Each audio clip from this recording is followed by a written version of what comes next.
Hello everyone. आज के current affairs में कुछ इम्पोर्टेंट क्वेश्चंस को हम लोग देखेंगे और देखेंगे कि क्या है उसका डिटेल डिस्क्रिप्शन, यानी उसमें उसका जो कॉन्सेप्ट है उसके पीछे का वो भी क्या है वो भी जानेंगे। तो आइए पहला क्वेश्चन लेते हैं आज का। और फीफा ने घोषणा की है कि 2022 विश्व कप किस देश में आयोजित किया जाएगा। तो थोड़ा सा शॉर्ट समरी, ये जो फीफा है जैसे आईसीसी है, तो आईसीसी रेगुलेट करता है क्रिकेट को, उसी तरह से फीफा रेगुलेट करता है फुटबॉल को।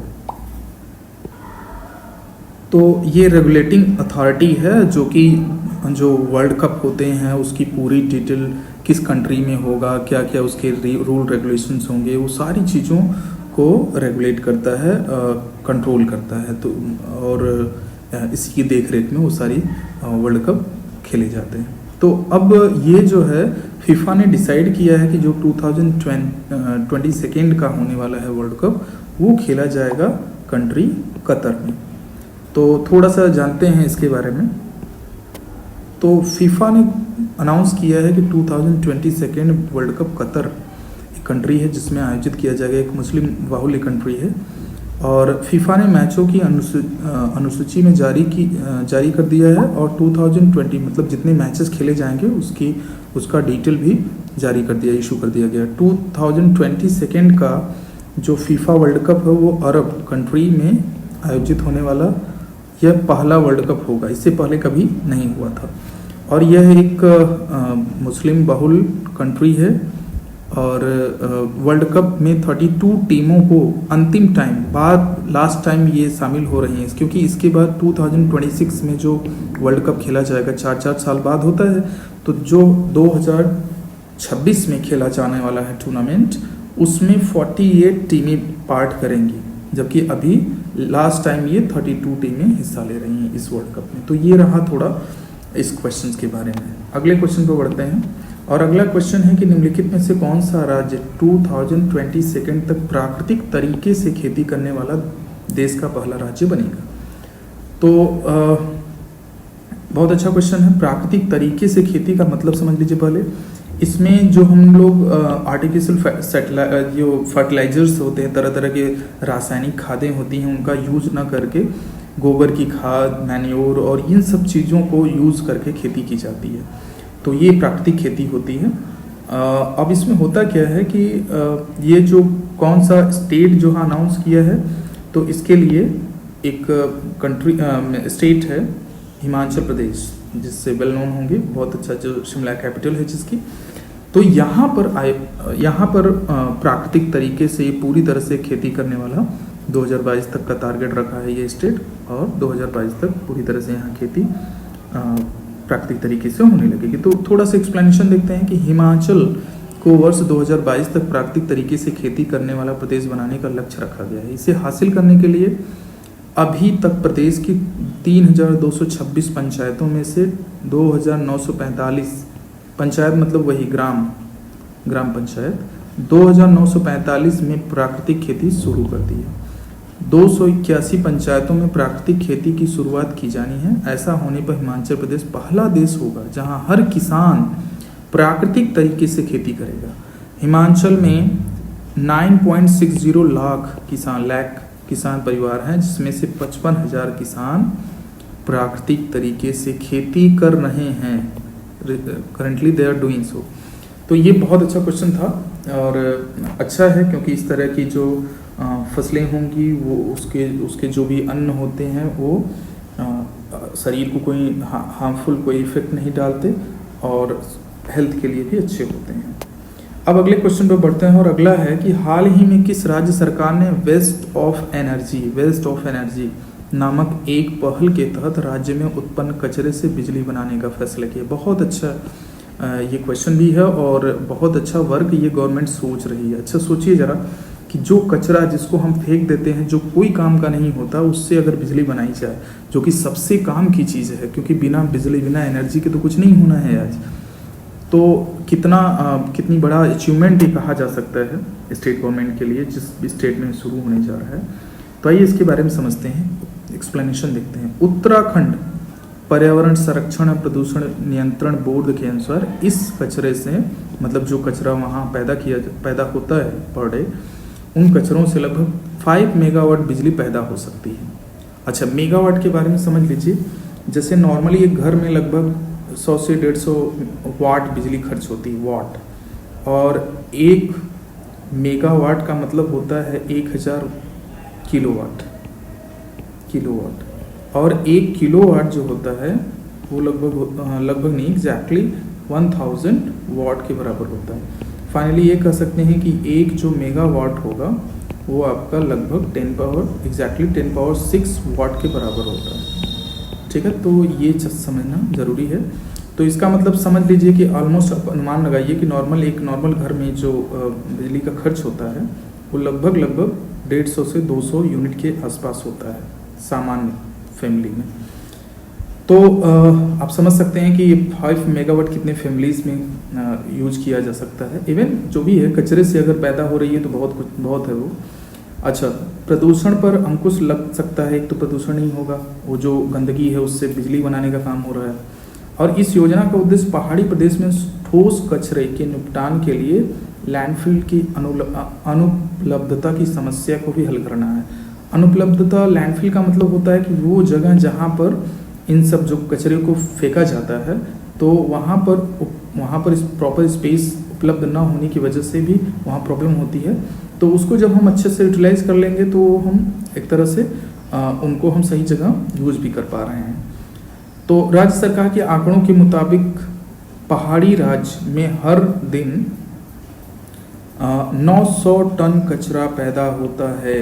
900 टन। अब यहाँ टन शब्द आ गया है, तो टन के बारे में भी मैं थोड़ा सा बता दूँ आपको कि 1 टन का मतलब होता है 10 क्विंटल, है ना, 10 क्विंटल, या फिर जो 10 क्विंटल आप बोलते हैं जिसको हिंदी में, या फिर कह दीजिए क्योंकि 1 क्विंटल जो होता है 100 किलोग्राम होता है, तो ये कह सकते हैं कि 1000 किलोग्राम। फाइन। 1 टन का मतलब, या मेट्रिक टन भी बोला जाता है, उसका मतलब होता है 1000 किलोग्राम। ठीक है, तो 900 टन कचरा पैदा होता है। तो आप समझ सकते हैं 900 इंटू 1000 कर दीजिए, उतना किलोग्राम, तो इतना कचरा एक दिन में पैदा होता है। तो और उससे अगर हम बिजली बना पाएँ तो हम बहुत अच्छी बात है। चलिए अगले क्वेश्चन पे चलते हैं। अगला क्वेश्चन है, भारत की सबसे अमीर महिला रोशनी नाडर को हाल ही में किसका चेयरपर्सन नियुक्त किया गया। तो इसमें एक क्वेश्चन तो आपको यहाँ से मिल गया कि अगर ये क्वेश्चन बने कि भारत की सबसे अमीर महिला कौन है, तो ये आपका आंसर आ गया, रोशनी नाडर। रोशनी नाडर जो हैं वो सबसे अमीर महिला हैं।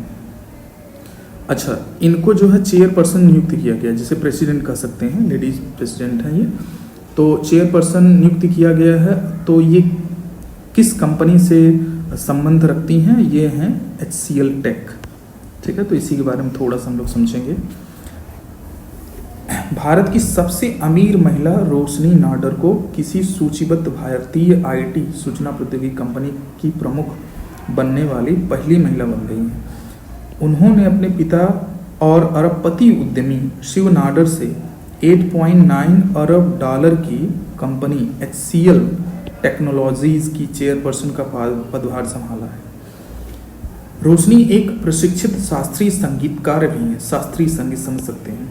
वे 2013 में HCL टेक्नोलॉजीज के निदेशक मंडल में शामिल हुई और वाइस चेयरपर्सन थी। वे समूह की सभी संस्थाओं की होल्डिंग कंपनी HCL कॉरपोरेशन की मुख्य कार्यकारी अधिकारी के पद पर बनी रहेंगी। ठीक है, तो ये रहा डिटेल रोशनी नाडर के बारे में। आगे बढ़ते हैं, अगले क्वेश्चन को देखते हैं। और अगला ये क्वेश्चन नंबर 5 होगा, जो मैंने मेंशन तो नहीं किया है। ये क्वेश्चन नंबर 5 है।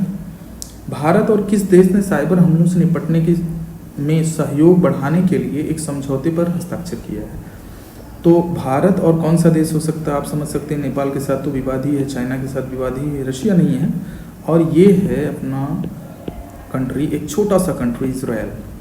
तो इजराइल एक कंट्री है जिसके साथ भारत ने मिलकर साइबर हमलों से निपटने के लिए सहयोग बढ़ाने के लिए एक समझौते पर हस्ताक्षर किया है।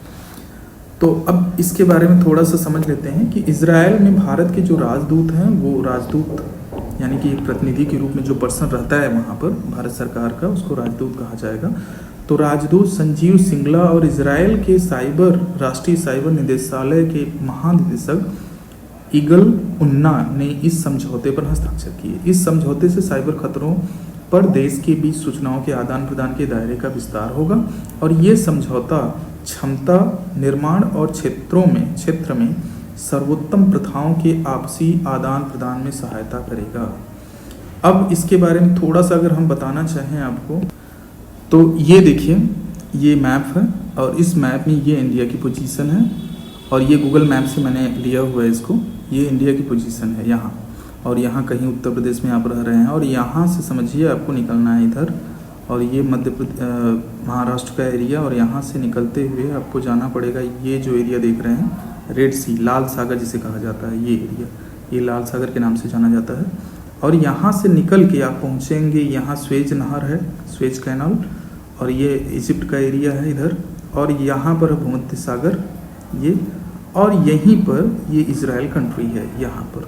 तो ये भूमध्य सागर रेड सी के बगल में है, इधर जॉर्डन जैसे कंट्रीज़ भी हैं, तो ये यहीं पर है इजराइल। तो यहाँ जो इजराइल कंट्री है, ये तो पोजीशन मैंने बता दी, तो आप देख सकते हैं इंडिया से आपको कहाँ जाना पड़ेगा, रेड सी होते हुए, और यहाँ स्वेज नहर से निकल के यहाँ पे जाएंगे तो ये आपको मिलेगा इजराइल भूमध्य सागर के पास। अब इसके बारे में थोड़ा सा समझ लीजिए कि ये जो इसकी कैपिटल है वो जेरूसलम है इसकी कैपिटल। इसके जो प्रेसिडेंट हैं, तो इसके जो प्रेसिडेंट है वो हैं रूवेन रिवलिन जो है इसके प्रेसिडेंट हैं। पीएम हैं बेंजामिन नेतन्याहू, जो कि प्रधानमंत्री नरेंद्र मोदी के काफ़ी घनिष्ठ मित्र भी हैं। और पॉपुलेशन की बात अगर की जाए तो पॉपुलेशन देख लीजिए, बहुत ही कम है यहाँ पर जो पॉपुलेशन है, 92 लाख ऑलमोस्ट लोग रहते हैं। 92 लाख तो यहाँ पर समझिए ऑलमोस्ट 1-2 ज़िले की पॉपुलेशन होगी, तो वहाँ पर इतनी ही पॉपुलेशन है, पूरे कंट्री की पॉपुलेशन है उतनी, तो इतने ही लोग वहाँ पर रहते हैं। और ये 99th पोजीशन पर है, अगर देखा जाए वर्ल्ड में पूरे पॉपुलेशन के पॉइंट ऑफ व्यू से देखा जाए तो ये 99th पोजीशन पर है। और यहाँ की जो करेंसी है वो न्यू सैकल करके, न्यू सैकल जो है वहाँ की करेंसी है। तो ये चीज़ें आपको ध्यान में रखनी है, करेंसी, पॉपुलेशन हो गया, पीएम हो गया, प्रेसिडेंट हो गया, कैपिटल हो गया, और पोजीशन आपने देख लिया मैप में, ये गूगल मैप के हेल्प से आप देख सकते हैं। तो ये रहा थोड़ा सा डिटेल इसके बारे में। अब आगे बढ़ते हैं, देखते हैं अगला क्वेश्चन है कि अंतर्राष्ट्रीय शतरंज दिवस किस दिन मनाया जाता है। तो अंतर्राष्ट्रीय शतरंज दिवस जो है वो मनाया जाता है, ये आसान क्वेश्चन है, 20 जुलाई को अंतर्राष्ट्रीय शतरंज दिवस के रूप में मनाया जाता है। 1924 को अंतर्राष्ट्रीय शतरंज संघ की स्थापना की गई थी, और 20 जुलाई को अंतर्राष्ट्रीय शतरंज दिवस के रूप में मनाने का यह जो सुझाव था, यह यूनेस्को के द्वारा दिया गया था। और 1966 से प्रतिवर्ष 20 जुलाई को यह अंतर्राष्ट्रीय शतरंज दिवस के रूप में मनाया जाता है। यह दिवस अंतर्राष्ट्रीय शतरंज संघ के 185 कंट्रीज द्वारा विश्व भर में मनाया जाता है। इसमें कई स्थानों पर शतरंज के डिफरेंट जो कॉम्पिटिशन्स ऑर्गेनाइज किए जाते हैं। तो ये डिटेल रहा इस क्वेश्चन के बारे में। आगे बढ़ते हैं, अगला क्वेश्चन देखते हैं। अगला क्वेश्चन है, Narendra Modi social site Twitter पर 6 करोड़ फॉलोअर के साथ निम्न में से किस स्थान पर पहुंच गए। तो अगर देखा जाए तो पीएम मोदी का जो स्थान है वो अभी है यहाँ पर 3रा। अब इसके बारे में थोड़ा सा समझा दें आपको कि जो फर्स्ट पोजीशन पर वो हैं जो यूएस यूनाइटेड स्टेट है उसके जो इससे पहले प्रेसिडेंट थे, जिनको बराक ओबामा के नाम से जाना जाता है, बराक ओबामा, ये फर्स्ट पोजीशन पर हैं। सेकेंड पोजीशन पर हैं डोनाल्ड ट्रंप, जो अभी वहाँ यूएस के प्रेसिडेंट हैं, डोनाल्ड ट्रंप जो हैं वो सेकेंड पोजीशन पर हैं। अगर फॉलोअर की बात की जाए तो जो इनके फॉलोअर हैं ये हैं 120.7 मिलियन फॉलोअर बराक ओबामा के, और 83 मिलियन ये हैं फॉलोअर डोनाल्ड ट्रंप के। यानी कह सकते हैं कि इसको लगभग 12 करोड़ फॉलोअर, और यहाँ लगभग 8.3 करोड़ फॉलोअर हैं डोनाल्ड ट्रंप के। और वहीं जो पीएम मोदी हैं उनके 6 करोड़ फॉलोअर हैं, 6 करोड़ एंड 60 मिलियन फॉलोअर हैं पीएम मोदी के, तो इसलिए तीसरे पोजीशन पर हैं। तो इसमें थोड़ा सा शॉर्ट में देख लेते हैं। सोशल प्लेटफॉर्म ट्विटर पर प्रधानमंत्री नरेंद्र मोदी को फॉलो करने वालों की संख्या बढ़ के 6 करोड़ हो गई, यानी 60 मिलियन हो गई है। क्योंकि जो 1 मिलियन होता है, मिलियन ऐसे लिखा जाता है मिलियन, और 1 मिलियन होता है 10 लाख के बराबर होता है, 10 लाख। तो इसका मतलब 10 मिलियन 1 करोड़ होता है, तो 60 मिलियन हो जाएगा 6 करोड़। भारतीय जनता पार्टी इस पर कहा कि मोदी ट्विटर पर सर्वाधिक फॉलो किए जाने वाले भारतीय, हाँ भारत में पहले पोजीशन पर हैं PM Modi. PM Modi social media के जरिए जनता से सीधे संपर्क साधने के लिए जाने जाते हैं। मोदी जनवरी 2009 में ट्विटर पर आए थे और वह 2354 लोगों को फॉलो भी करते हैं। और दिसंबर 2019 में प्रधानमंत्री मोदी के 5 करोड़ यानी 50 मिलियन फॉलोवर थे, जो कि बढ़ के अब हो गए हैं 60 मिलियन, दैट इज 6 करोड़। तो ये पूरा डिटेल रहा इनके बारे में। अगला क्वेश्चन लेते हैं। अगला क्वेश्चन है कि उद्योग मंडल फिक्की के बारे में भी बताएंगे। फिक्की की एक रिपोर्ट के अनुसार भारत में कोरोना संकट के कारण निम्न में से कितने प्रतिशत नौकरियां घटने का आसार है। तो एक बहुत ही इंपॉर्टेंट क्वेश्चन है जिसको हम लोग समझेंगे डिटेल में थोड़ा। तो उद्योग मंडल फिक्की के रिपोर्ट के अनुसार भारत में कोरोना संकट के कारण 20% नौकरियां घटने के आसार हैं। ठीक है, इसका डी ऑप्शन करेक्ट है। तो फिक्की ने एक रिपोर्ट में यह बात कही है। सूचना प्रौद्योगिकी संस्था नैस्कॉम और वित्तीय शोध संस्था अर्नेस्ट यंग के साथ मिलकर फिक्की ने यह रिपोर्ट तैयार की है। और इस रिपोर्ट में कहा गया है कि वाहन क्षेत्र में 10 से 15% और कपड़ा क्षेत्र में 15 से 20% नौकरियां जो है इस दौरान में खत्म हो सकती हैं। तो बड़ा ही तकलीफपूर्ण होगा ये उन लोगों के लिए जिनकी नौकरियां जाएंगी। तो ये रहा आज का डिटेल। और अगर हम थोड़ा सा फिक्की के बारे में आपको बता दें तो बेटर होगा। आइए देखते हैं। तो आइए फिक्की के बारे में जानते हैं हम लोग। FICCI फिक्की का जो फुल फॉर्म है वो है Federation of Indian Chambers of Commerce and Industry. Federation of Indian Chambers of Commerce and Industries का फुल फॉर्म होता है is an association of business organisation. यह एक एसोसिएशन है, एक समिति टाइप का है और एसोसिएशन कह सकते हैं। एसोसिएशन है बिजनेस ऑर्गेनाइजेशंस के, जो तमाम बिजनेस ऑर्गेनाइजेशन संस्थाएं हैं बिजनेस से रिलेटेड, व्यवसाय से रिलेटेड इंडिया में, उनका एक एसोसिएशन है ये। अच्छा, इसको इस्टेब्लिश्ड कब किया गया था? 1927 में। ये बड़ा इंपॉर्टेंट है समझना थोड़ा सा इसके बारे में कि जो इसको मतलब इसको इस्टेब्लिश्ड किया गया था, ये एडवाइस दिए थे महात्मा गांधी।